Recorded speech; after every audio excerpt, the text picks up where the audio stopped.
नमस्कार दोस्तों, मैं मोहनलाल लोधा स्वागत करता हूं आपका एक बार फिर से।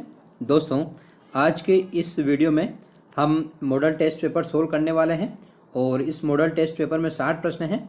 और दोस्तों, ये 60 ही जो प्रश्न हैं हमने बहुत मेहनत करके बनाए हैं। वीडियो को कृपया पूरा देखिए और पूरा देखने के बाद में प्रतिक्रिया जरूर दें। दोस्तों, सामाजिक विज्ञान शिक्षण से संबंधित आपकी 12 यूनिट्स हैं।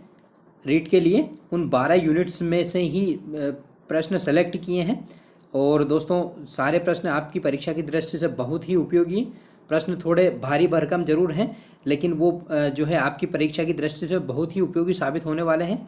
इसलिए आप नोटबुक लेकर बैठिए ताकि जो चीज़ें आपको याद नहीं हो उनको नोट डाउन कर लीजिए। दोस्तों, हमने तय किया है कि यदि इस वीडियो को 2 दिन में जो है 2000 के लगभग देख लेते हैं, 2000 के लगभग व्यूअर्स आ जाते हैं तो हम अगला वीडियो बनाएंगे, अन्यथा नहीं बनाएंगे। तो दोस्तों, आपके ऊपर है कि आप इसको ज़्यादा से ज़्यादा शेयर करें और चैनल को सब्सक्राइब करिए ताकि हम आने वाले वीडियो में और अच्छा करें और बहुत जल्दी जो है अगला वीडियो बनाने के लिए प्रेरित होएं। ठीक है, तो ये आपके ही ऊपर है। तो दोस्तों, चलो शुरू करते हैं आज के वीडियो का पहला प्रश्न है दोस्तों, निम्नलिखित में से सिंधु सरस्वती सभ्यता के संबंध में कौन सा युग्म सुमेलित नहीं है। सुमेलित नहीं है दोस्तों, ये देखना है। तो देखिए, एक तरफ हड़प्पा सभ्यता से संबंधित स्थल है, दूसरी तरफ जो है सामग्री है। तो हड़प्पा से कांस्य नर्तकी मिली है, बिल्कुल। मोहनजोदड़ो से कांस्य नर्तकी मिली है, बिल्कुल। हड़प्पा से मातृ देवी की प्रतिमा मिली है और लोथल से कपास के साक्ष्य बिल्कुल मिले हैं। ठीक है, लेकिन कालीबंगा से मिट्टी का हल नहीं मिला है। कालीबंगा से क्या मिला है दोस्तों? तो यहाँ से अग्नि वेदिकाएँ मिली हैं और भी कई सारी सामग्री मिली है। इससे संबंधित जो वीडियो था उसमें पूरा हमने चर्चा की थी। मिट्टी का हल जो है दोस्तों वो बनावली से मिला है। कहाँ से? बनावली से मिला है। तो इसमें कौन सा विकल्प असुमेलित हो जाएगा? कालीबंगा वाला। ठीक है, अगला प्रश्न देखते हैं दोस्तों। अगला प्रश्न है, सेंधव वासी नील, रत्न, लाजवर्द व चांदी कहाँ से प्राप्त करते थे? अफगानिस्तान, राजस्थान, बलूचिस्तान, हिमालय। तो दोस्तों, ये लोग जो है अफगानिस्तान से नील, लाजवर्द और चांदी प्राप्त करते थे और राजस्थान से ये जो है तांबा प्राप्त करते थे और हिमालय से जो शिलाजीत वगैरह प्राप्त करते थे। ठीक है दोस्तों, वीडियो थोड़ा लंबा बनेगा क्योंकि प्रश्न ज़्यादा है और प्रश्न भी अच्छे लेवल के हैं। तो आप वीडियो के अंत तक जरूर बने रहिएगा। ठीक है, अगला प्रश्न है, कौन सा युग्म असुमेलित नहीं है, यानी कि कौन सा युग्म सही है? प्रश्न को जरूर ध्यान से पढ़िए। तो सही देखना है। सतलज को क्या कहा गया है? अस्कनी कहा गया है क्या? बिल्कुल नहीं। व्यास, विपाशा, रावी, वितस्ता, झेलम, शतुद्री। तो दोस्तों, विपाशा व्यास को कहा गया है। सतलज को क्या कहा गया? सतलज को शतुद्री कहा गया है। और झेलम को क्या कहा गया है? वितस्ता झेलम को कहा गया है। ठीक है, और रावी को क्या कहा गया है? अस्कनी चिनाब को कहा गया। और रावी को क्या कहा गया है? ये मुझे कमेंट करके बताइएगा आप। रावी को क्या कहा गया है बता देता हूँ मैं। परोशनी रावी को कहा गया है। तो इस प्रश्न का आंसर क्या हो जाएगा?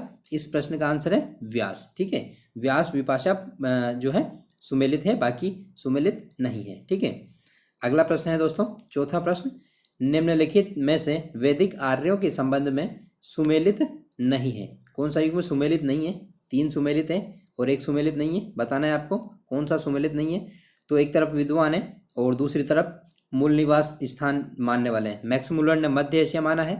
बीजी तिलक तिब्बत, गंगानाथ झा ब्रह्मर्षि प्रदेश, अविनाश चंद्र दास सेंधव प्रदेश, सप्त सेंधव प्रदेश। तो दोस्तों, हमने पढ़ा था कि बाल गंगाधर तिलक हैं, इन्होंने उत्तरी ध्रुव माना है। क्या माना है? उत्तरी ध्रुव। Arctic home of the Vedas एक पुस्तक लिखी है, उसमें उत्तरी ध्रुव को आर्यों का मूल निवास स्थान माना है। तिब्बत जो माना है वो दयानंद सरस्वती ने माना है। ठीक है दोस्तों, नेक्स्ट प्रश्न देखते हैं दोस्तों। 5वां प्रश्न है, दशराग्य युद्ध किस नदी के किनारे लड़ा है? तो शतुद्री, सदानीरा, परुष्णी, वितस्ता। दोस्तों, ये जो युद्ध है ये परुष्णी या रावी नदी के किनारे लड़ा गया था, दशराग्य युद्ध। ठीक है दोस्तों, दशराग्य युद्ध क्या है पहले चर्चा कर चुके हैं पिछले वीडियोस में। नहीं देखा हो तो आप पिछले वीडियो जरूर देख लीजिए। ठीक है, study with PN Lodha channel पे दोस्तों हमने बहुत सारे वीडियो हिस्ट्री से संबंधित पूरे सिलेबस से अपलोड किए हुए हैं, तो वहाँ जाकर आप देख सकते हैं। ठीक है, किसका संबंध, छठा प्रश्न है, किसका संबंध ऋग्वैदिक काल से नहीं है? तो दोस्तों देखिए, नियोग प्रथा, सभा व समिति, अस्पृश्यता, वर्ण व्यवस्था। तो दोस्तों अस्पृश्यता है, ये ऋग्वैदिक काल में नहीं थी, ये उत्तर वैदिक काल में थी। तो इसका आंसर क्या हो जाएगा?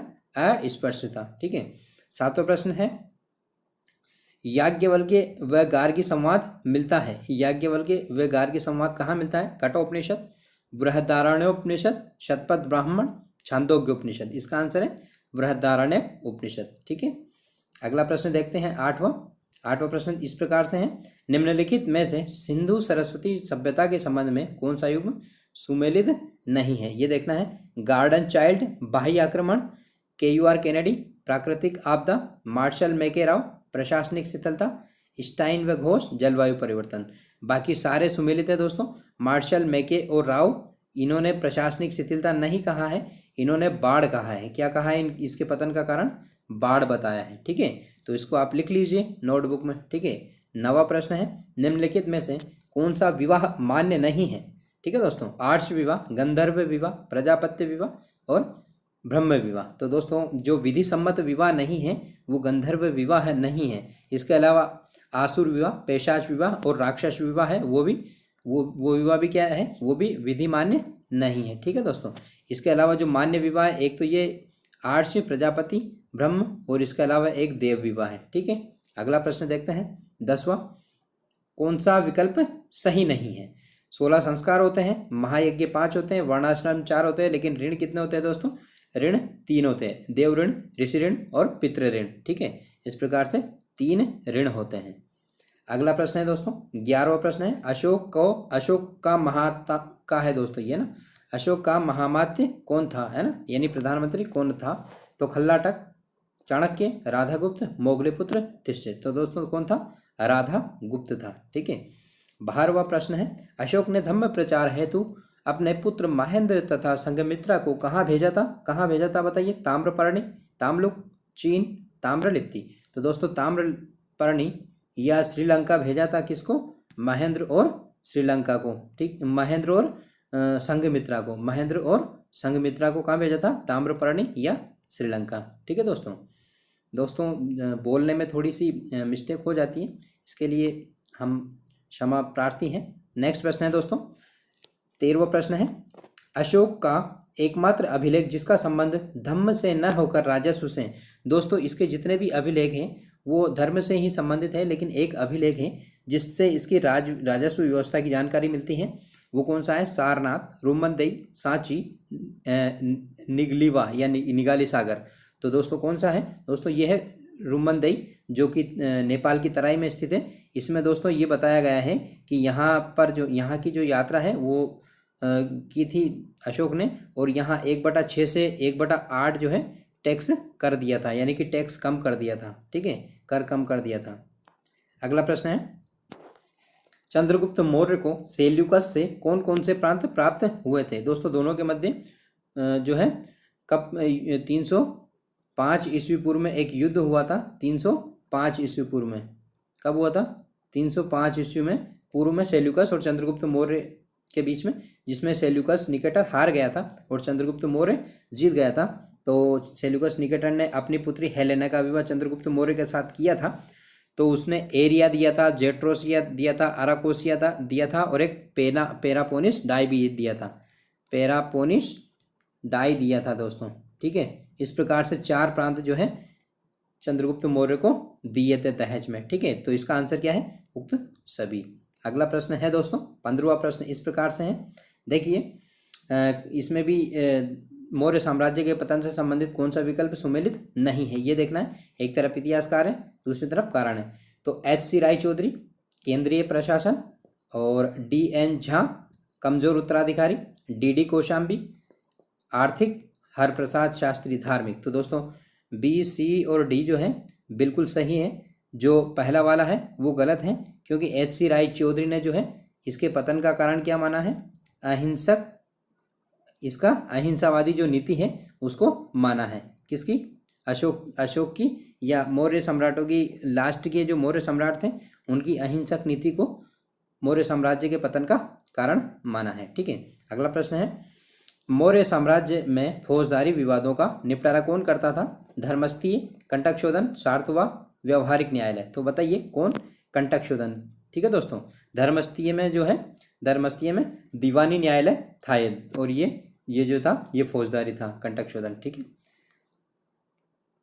17वां प्रश्न है, ग्रहण मोक्षानुग्रह की नीति किस गुप्त शासक द्वारा अपनाई गई थी? बताइए। चंद्रगुप्त, समुद्रगुप्त, चंद्रगुप्त विक्रमादित्य, कुमारगुप्त, स्कंदगुप्त। तो इसका आंसर है दोस्तों समुद्रगुप्त। ठीक है, भारत का नेपोलियन, विसेंट ऑथर स्मिथ ने कहा है। ठीक है, अगला प्रश्न है, गुप्त काल में पुलिस विभाग का सर्वोच्च अधिकारी कौन था? तो महाबलाधिकृत, महादंड नायक, महाप्रतिहार, दंडपाशिक। दोस्तों पुलिस विभाग की बात हो रही है, किस विभाग की? पुलिस विभाग का दंडपाशिक था, और सबसे मतलब प्रमुख सेनाधिपति था, सेनापति, वो महाबलाधिकृत था, लेकिन ये सेना है, सेनाधिपति था, और ये दंडपाशिक जो है पुलिस विभाग का सर्वोच्च अधिकारी था। ठीक है, 19वां प्रश्न है, कौन सी रचना हर्ष की नहीं है? प्रियदर्शिका, कादम्बरी, रत्नावली, नागानंद। तो पहली, तीसरी और चौथी बिल्कुल हर्ष की है। कादम्बरी किसकी है? बाण की है दोस्तों, किसकी है? बाण भट्ट की है। ठीक है, तो ये अलग हो जाएगा। अगला प्रश्न है दोस्तों, 20वां प्रश्न है, निम्नलिखित विदेशी यात्रियों में से सबसे पहले भारत कौन आया था? बताइए। ह्वेनसांग, फाहियान, मेगास्थनीज और एत्सिंग। तो दोस्तों सबसे पहले की बात है तो चंद्रगुप्त मौर्य के दरबार में कौन आया था? मेगास्थनीज आया था। तो यही अपना आंसर हो जाएगा। उसके बाद में कौन आया था? तो उसके बाद में आया था दोस्तों फाहियान, फिर आया था एत्सिंग, और फिर आया था फाहियान, फिर ह्वेनसांग, और फिर एत्सिंग आया था। इस तरीके से आया था। ठीक है, अगला प्रश्न है, निम्नलिखित में से राजवंश व राजधानी के संबंध में कौन सा युग्म सुमेलित है? नहीं है, राजस्थान से संबंधित है प्रश्न है। बताइए इसमें। परमार, धार, गढ़वाल, कन्नौज, पाल, मुंगेर, चौहान, आमेर। तो दोस्तों चौहानों की राजधानी आमेर ना होकर कहाँ थी? अजमेर थी। कहाँ थी? अजमेरू थी। ठीक है, तो चौथा विकल्प इसमें अलग हो जाएगा। 22वां प्रश्न है दोस्तों, ये जो है सल्तनत काल से है। चालीसा दल का दमन किया था, यानी कि किसने चालीसा दल का दमन किया था? इल्तुतमिश, बलबन, कुतुबुद्दीन ऐबक और अलाउद्दीन खिलजी। तो दोस्तों बलबन जो था इसने चालीसा दल का जो है दमन किया था। अब आप मुझे कमेंट करके बताइए कि चालीसा दल का जो गठन है वो किसने किया था? किसने किया था बताइएगा। तो मैं बता देता हूँ, जो इल्तुतमिश है इसने जो है चालीसा दल का गठन किया था। ठीक है, प्रशासन को चलाने के लिए। ठीक है, अगला प्रश्न है, सल्तनत काल का अंतिम राजवंश था, तो दोस्तों कौन था? कौन था बताइए। लोधी, तुगलक, खिलजी, सैयद। तो इसमें लोधी थे दोस्तों। आपने पढ़ा होगा पानीपत के युद्धों के बारे में, तो इब्राहिम लोधी और बाबर के बीच में, तो लोधी अंतिम सल्तनतकालीन शासक थे। मैं क्रम से बता देता हूँ। सबसे पहले थे दोस्तों गुलाम। कौन थे? गुलाम थे। गुलाम के बाद में खिलजी आए, और खिलजी के बाद में कौन आए?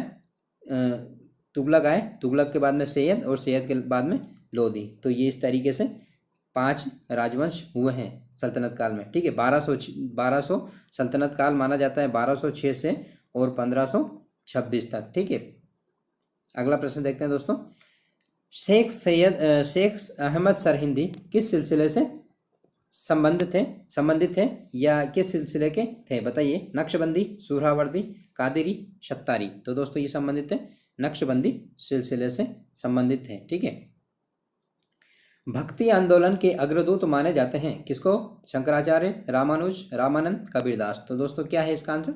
शंकराचार्य हैं। ठीक है, अगला प्रश्न है दोस्तों, 26वां प्रश्न है, मुगल प्रशासन में सेना का सर्वोच्च अधिकारी कौन था? कौन था बताइए। वजीर, दीवान, मीर बख्शी, सद्र उस सुदूर। तो कौन था दोस्तों बताइएगा। सेना का सर्वोच्च अधिकारी ये था दोस्तों मीर बख्शी। कौन था? मीर बख्शी था। ठीक है दोस्तों वजीर प्रधानमंत्री था, और दोस्तों ये जो सद्र उस सुदूर था ये जो है धार्मिक विभाग का प्रधान था। ठीक है, अगला प्रश्न है दोस्तों, आइन ए अकबरी के लेखक अबुल फजल ने मुगल काल में कितने सूबों का उल्लेख किया है? ठीक है दोस्तों, तो बताइए। 15, 18, 10, 12। तो दोस्तों इसका आंसर है 12। दोस्तों ये वीडियो न केवल रीट के लिए बल्कि आने वाली सभी भर्ती परीक्षाओं के लिए उपयोगी है। ठीक है ना, तो इस वीडियो को पूरा जरूर देखिए और अपना मूल्यांकन करिए। ठीक है, भारत में सामाजिक सुधार का अग्रदूत कौन थे? दोस्तों ये हमने वीडियो डाले हैं बहुत सारे प्रश्नों से संबंधित, उन वीडियोस में भी ये इस प्रकार के प्रश्न आए हैं। तो यदि आपने वो सारे वीडियो देखे होंगे तो निश्चित रूप से आपके सारे प्रश्न सही हो रहे होंगे। ठीक है, study with PM Lodha YouTube channel पे हमने सारे वीडियो डाल रखे हैं इतिहास के, नहीं देखे हो तो जाकर देख लीजिएगा। ठीक है, तो रविंद्रनाथ टैगोर, ईश्वर चंद्र विद्यासागर, राम मोहन राय और दयानंद सरस्वती।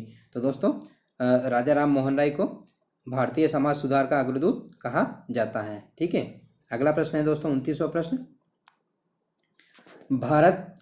भारत में अंग्रेजों द्वारा रेलवे के विकास का मुख्य उद्देश्य क्या था? बताइएगा। भारत में कंपनी के वित्तीय हितों को सुरक्षित करना, भारत को एक करना, भारत का औद्योगिक विकास करना, भारत की आर्थिक दशा सुधारना। तो दोस्तों क्या करेंगे वो, उनको तो अपने वित्तीय हित जो है सुधारना था, तो पहला विकल्प सही हो जाएगा। ठीक है, 30वां प्रश्न है दोस्तों। अंग्रेजों के अधोमुखी निस्यंदन सिद्धांत यानी कि डाउनवर्ड्स फिल्ट्रेशन थ्योरी का संबंध है किससे है दोस्तों? किससे हैं? रेलवे से, उद्योगों से, शिक्षा से, समाज सुधार से। तो दोस्तों ये था शिक्षा से। उच्च वर्ग को शिक्षित कर दो तो उनके देखा देख निम्न वर्ग के लोग अपने आप शिक्षित हो जाएंगे, यही निस्यंदन सिद्धांत था दोस्तों। अगला प्रश्न है 31वां। 29 मार्च 1857 किसकी तिथि है? तो मेरठ विद्रोह की, बैरकपुर विद्रोह की, मंगल पांडे को फांसी और सशस्त्र क्रांति की। तो दोस्तों यह है बैरकपुर में विद्रोह किया था। किसने किया था? मंगल पांडे ने किया था। ठीक है, उसी से संबंधित है ये। 32वां प्रश्न है 1857 द ग्रेट रिबेलियन किसकी पुस्तक है? बताइए। वी.डी. सावरकर, अशोक मेहता, आर.सी. मजूमदार और एस.एन. सेन। तो दोस्तों ये है अशोक मेहता की पुस्तक। ठीक है, मैं ज़्यादा डिस्क्रिप्शन नहीं दूंगा, नहीं तो वीडियो बहुत लंबा हो जाएगा। मैं जो वीडियो डाल रहा हूँ 25 या 30 प्रश्नों के, उसमें खूब सारा डिस्क्रिप्शन दे रहा हूँ, उसमें पूरे टॉपिक को अच्छे से समझाई दे रहा हूँ। ठीक है ना। 33वां प्रश्न है महात्मा गांधी ने किस घटना से आहत होकर असहयोग आंदोलन जो है वापस ले लिया था? तो काकोरी कांड, चटगांव आर्मरी रेड, चोरा चोरी कांड, खिलाफत आंदोलन। तो कौन सा था दोस्तों? चोरा चोरी कांड था दोस्तों। कब हुआ था ये? 5 फरवरी 1922 को हुआ था दोस्तों। ठीक है ना। इससे आहत होकर के बारदोली में जो है 12 फरवरी 1922 को असहयोग आंदोलन इन्होंने वापस ले लिया था। ठीक है। 34वां प्रश्न है निम्नलिखित में से कौन सी घटना सबसे पहले की है? बताइए। लाहौर षड्यंत्र मुकदमा, सैंडर्स की हत्या, बंगाल विभाजन, साइमन कमीशन। दोस्तों सबसे पहले की जो घटना है ये 1905 की है। ये कौन सी है? बंगाल विभाजन है। ठीक है। अगला प्रश्न है दोस्तों 35वां प्रश्न है दोस्तों द्वितीय गोलमेज सम्मेलन जिसमें कांग्रेस के प्रतिनिधि के रूप में गांधी जी ने भाग लिया था का आयोजन किस वर्ष हुआ था? तो किस वर्ष हुआ था दोस्तों बताइए। 1931 में। 1930, 31 और 32 3 वर्ष जो है गोलमेज सम्मेलन आयोजित किए गए थे। कहाँ आयोजित किए गए थे? लंदन में आयोजित किए गए थे। और दोस्तों इसकी अध्यक्षता जो है रेमजे मैकडोनाल्ड ने की थी। और यह जो है भारत को उत्तरदायी शासन सौंपने से संबंधित सम्मेलन थे दोस्तों। और इसी के निष्कर्ष के रूप में जो है 1935 का भारत शासन अधिनियम आया था। ठीक है। अगला प्रश्न है दोस्तों 36वां कौन सी शिक्षण अधिगम सामग्री सर्वश्रेष्ठ मानी जाती है? तो दोस्तों ये है श्रव्य दृश्य शिक्षण सहायक सामग्री। ठीक है। अगला प्रश्न है कौन सा उद्देश्य आदत निर्माण में सहायक है? बताइए। भावनात्मक, क्रियात्मक, ज्ञानात्मक और सृजनात्मक। तो दोस्तों जो आदत निर्माण से संबंधित है वो क्रियात्मक है। ठीक है। और भावनात्मक जो है चरित्र निर्माण से संबंधित है। ठीक है दोस्तों।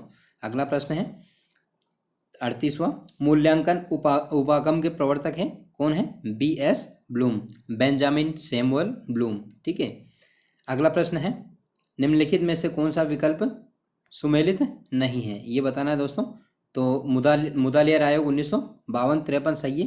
राधाकृष्णन आयोग 48 सही है। वर्धा आयोग 38 सही। वर्धा आयोग कब है ये बताना है आपको। प्रथम शिक्षा नीति 1968 सही है।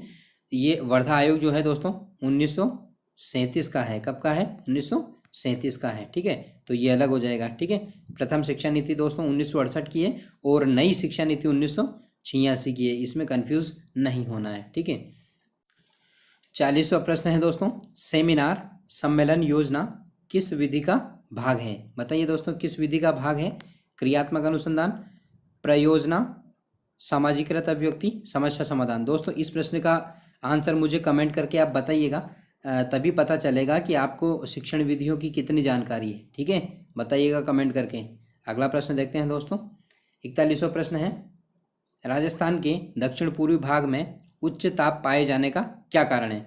कर्क रेखा से निकटता, काली मिट्टी की अधिकता, सघन वनस्पति, अति आर्द्र जलवायु।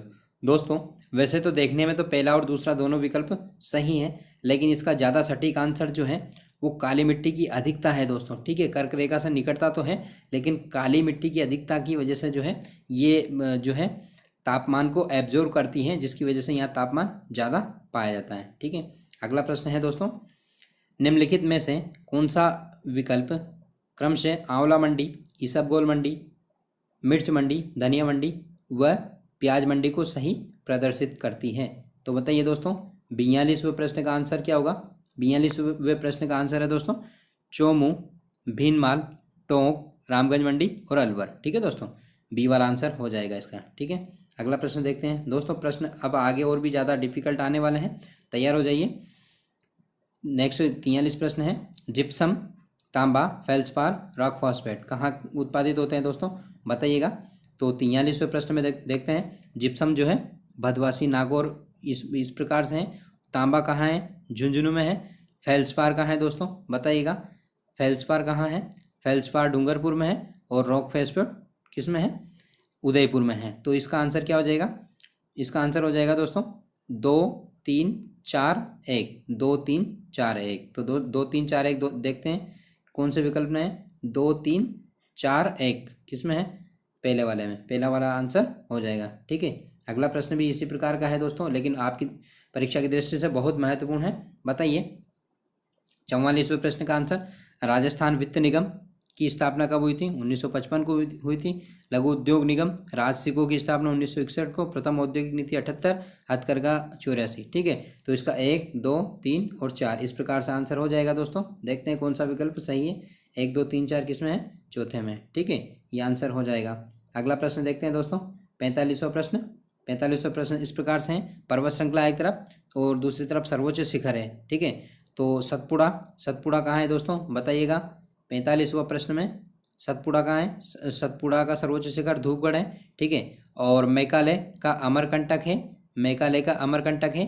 और पूर्वी घाट का महेंद्रगिरी है। हरिश्चंद्र श्रेणी कलसुबाई की है। तो बताइए दोस्तों इसका आंसर क्या हो जाएगा? पहले में क्या है? पहले में 3 है। ठीक है, दूसरे में 2 है, और तीसरे में 4 है, और चौथे में 1 है। तो 3 2 1 4 क्या हो जाएगा? 3 2 1 4 किस में है? 3 2 1 4 पहले में है, तो ये आंसर हो जाएगा। ठीक है, अगला प्रश्न देखते हैं दोस्तों। नार्वेस्टर या काल वैसाखी नामक छोटे आकार के तूफान का उद्भव बंगाल की खाड़ी के शीर्ष भाग पर कब होता है? तो बताइए। नवंबर दिसंबर, अप्रैल मई, जनवरी फरवरी, जून जुलाई। तो दोस्तों ये होते हैं अप्रैल मई में। ठीक है दोस्तों, अगला प्रश्न देखते हैं। अगला प्रश्न है दोस्तों, निम्नलिखित को सुमेलित कीजिए। तो बताइए एटना, लौकी, मोनोलाओ और फ्यूजियामा ये ज्वालामुखी हैं, और इनकी स्थिति बताइए दोस्तों। ठीक है, 47वें प्रश्न में पहला जो है ए का क्या हो जाएगा? एटना कहाँ है? एटना जो है दोस्तों इटली के निकट सिसिली में है। ठीक है, और लौकी कहाँ है? लौकी बताइए दोस्तों। लौकी जो है आइसलैंड में है। ठीक है, और मोनोलाओ कहाँ है? मोनोलाओ हवाई में है। ठीक है, और फ्यूजियामा जापान में है। तो इस तरीके से इसका सही आंसर क्या हो जाएगा? पहले में क्या है? पहले में 3 है, दूसरे में 4 है, तीसरे में 2 है, और चौथे में 1 है। तो 3 4 2 1 इसका आंसर हो जाएगा। 3 4 2 1, तो इसका आंसर डी वाला हो जाएगा। ठीक है, अगला प्रश्न देखते हैं। 48वां प्रश्न है, निम्नलिखित को सुमेलित कीजिए। पंचायत राज मतलब एक तरफ सदस्य हैं, दूसरी तरफ न्यूनतम आयु है। तो पंचायत राज की जो होती है वो 21 होती है, राज्यसभा के लिए 30 होती है, विधानसभा के लिए कितनी होती है? विधानसभा के लिए बताइए 25 होती है, राष्ट्रपति के लिए 35 होती है। तो पहले में कितना है? 3 है, दूसरे में पहला है, तीसरे में दूसरा है, और चौथे में चौथा है। तो इस तरीके से 3 1 2 4 विकल्प हो जाएगा। 3 1 2 4 किस में है? पहले में है, तो ये विकल्प सही हो जाएगा। ठीक है, अगला प्रश्न है 49वां प्रश्न। संघ एक तरफ सूची है, दूसरी तरफ विषय है दोस्तों, संविधान से संबंधित प्रश्न है। तो संघ सूची संघ सूची में क्या है दोस्तों, बताइएगा। संघ सूची में प्रतिरक्षा है, ठीक है। समवर्ती सूची में क्या है, शिक्षा है। राज्य सूची में क्या है, पुलिस है। अवशिष्ट सूची में क्या है, साइबर क्राइम है, साइबर कानून है, ठीक है।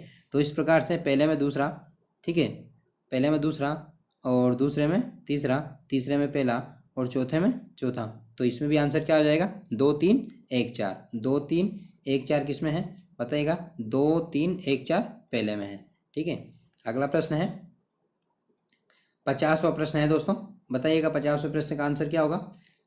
14 अनुच्छेद है, दूसरी तरफ उनके उपबंध है। तो 14वां अनुच्छेद किससे संबंधित है, बताइए। विधि के समक्ष समानता, ठीक है, विधि के समक्ष समानता। और 32वां अनुच्छेद का है संवैधानिक उपचारों का। और 17 का है अस्पष्टता का अंत। और 44 का है समान नागरिक संहिता, ठीक है। तो इस प्रकार से इसका आंसर क्या हो जाएगा दोस्तों, इसका आंसर बताइएगा। पहले में क्या है, दूसरा, और दूसरे में क्या है, तीसरा, तीसरे में पहला और चौथे में चौथा। इसका आंसर भी क्या हो जाएगा, 2 3 1 4। 2 3 1 4 आंसर हो जाएगा दोस्तों। देखते हैं 2 3 1 4 किसका है, 2 3 1 4 पहले में है, ठीक है। अगला प्रश्न देखते हैं 51वां प्रश्न है दोस्तों। एक तरफ संविधान संशोधन है, दूसरी तरफ विषय है, ठीक है। तो 26वां संविधान संशोधन किससे है, यह है प्रीवी पर्स से संबंधित है। 1969 में इसको किया था। 86वां संविधान संशोधन निःशुल्क शिक्षा से है। 99वां संविधान संशोधन किससे है, तो ये नेशनल जुडिशियरी अपॉइंटमेंट कमेटी से है दोस्तों, राष्ट्रीय न्यायिक नियुक्ति आयोग से संबंधित है। और 73वां पंचायती राज से संबंधित है, ठीक है। तो इस तरीके से पहले में तीसरा और दूसरे में चौथा और तीसरे में पहला और चौथे में दूसरा। तो इस तरीके से आंसर क्या हो जाएगा, 3 4 1 2। 3 4 1 2 किस में है, बताइएगा। 3 4 1 2 इसमें है, सी वाले में, ठीक है। ये आंसर हो जाएगा। अगला प्रश्न है दोस्तों, विजया, भाग्यम, ऐश्वर्या और पूनम क्या है, आभूषण, तेल के कुएं, मध्यकालीन विद्वान, सुगंधित पदार्थ। तो दोस्तों ये क्या है, तेल के कुएं हैं, ठीक है। अगला प्रश्न है सेवण, लीलण, धामण क्या है, आभूषण, सुगंधित घास, पौष्टिक घास, सुगंधित पदार्थ। तो दोस्तों क्या है, ये पौष्टिक घास है, ठीक है। 54वां प्रश्न है राज्य प्रशासन का मुखिया होता है, कौन होता है, मुख्यमंत्री, राज्यपाल, मुख्य सचिव, गृह मंत्री। दोस्तों प्रशासन की बात हो रही, राज्य प्रशासन का जो मुखिया है वो मुख्य सचिव होता है, ठीक है। अगला प्रश्न है 55वां, किस भारतीय भौतिक प्रदेश का क्षेत्रफल सर्वाधिक है, तो बताइएगा कौन से भारतीय भौतिक प्रदेश का क्षेत्रफल सर्वाधिक है। मैदानी प्रदेश, प्रायद्वीपीय प्रदेश, तटवर्ती प्रदेश और हिमालय प्रदेश। तो कौन सा है दोस्तों, प्रायद्वीपीय प्रदेश है, ठीक है। अगला प्रश्न देखते हैं दोस्तों। अगला प्रश्न है 56वां प्रश्न का आंसर बताइए। एक तरफ संस्था है, दूसरी तरफ अधिकतम संख्या राजस्थान के संदर्भ में, ठीक है। तो विधानसभा में सदस्य संख्या 200 है। राज्यसभा में जो दोस्तों हैं वो कितनी है, 10 है। लोकसभा में कितनी है, 25 है। विधान परिषद में यदि होगी तो कितनी होगी, 66 होगी। तो इसका आंसर क्या होगा दोस्तों, बताइएगा। विधानसभा में 2, राज्यसभा में तीसरा और लोकसभा में चौथा और विधान परिषद में पहला। तो इसका आंसर क्या हो जाएगा, 2 3 4 1। 2 3 4 1। 2 3 4 1 किस में है, पहले में है, ठीक है। ये आंसर हो जाएगा, ठीक है। 57वां प्रश्न देखते हैं दोस्तों। 57वां प्रश्न इस प्रकार से है, राज्यों के मुख्य न्यायाधीश की नियुक्ति कौन करता है, तो बताइए कौन नियुक्ति करता है। तो नियुक्ति राष्ट्रपति करता है और शपथ जो है राज्यपाल दिलवाता है, ठीक है। ये ध्यान रखना है आपको, ठीक है दोस्तों। यदि बात की जाए, यहाँ ये 3 विकल्प हैं, 4 विकल्प हैं, इनमें से कौन सा पद संवैधानिक नहीं है, तो मुख्य सचिव का पद जो है दोस्तों गैर संवैधानिक है, संवैधानिक नहीं है, ठीक है। 58वां प्रश्न है दोस्तों, अंडमान निकोबार द्वीप समूह किस उच्च न्यायालय के अधीन आता है, तो कोलकाता, भुवनेश्वर, करवत्ती, जबलपुर। ये आता है दोस्तों कोलकाता उच्च न्यायालय के अधीन, ठीक है। अगला प्रश्न है दोस्तों 59वां प्रश्न है, बताइएगा। सिंपल सा प्रश्न है, कोंकण तट, कोरोमंडल तट, मालाबार तट, उत्तरी सरकार तट। तो कोंकण तट है ये महाराष्ट्र में है। कोरोमंडल तट कहाँ स्थित है दोस्तों, बताइए। कोरोमंडल तट जो है ये तमिलनाडु में स्थित है और मालाबार तट केरल में स्थित है और उत्तरी सरकार उड़ीसा में स्थित है। तो इस प्रकार से इसका आंसर क्या हो जाएगा, पहले में क्या है, पहले में तीसरा है दोस्तों और दूसरे में क्या है, दूसरे में चौथा है और तीसरे में क्या है, तीसरे में पहला है और चौथे में दूसरा है। तो इस प्रकार से आंसर क्या हो जाएगा, 3 4 1 2। 3 4 1 2 किस में है, 3 4 1 2 किस में है, तो ये है से वाले में, ठीक है। 3 4 1 2 हो जाएगा। अगला प्रश्न देखते हैं दोस्तों, 60वां और लास्ट प्रश्न है दोस्तों। बताइएगा, निम्नलिखित में से डूंगरपुर राज्य वंश के संबंध में कौन सा युग्म सुमेलित नहीं है?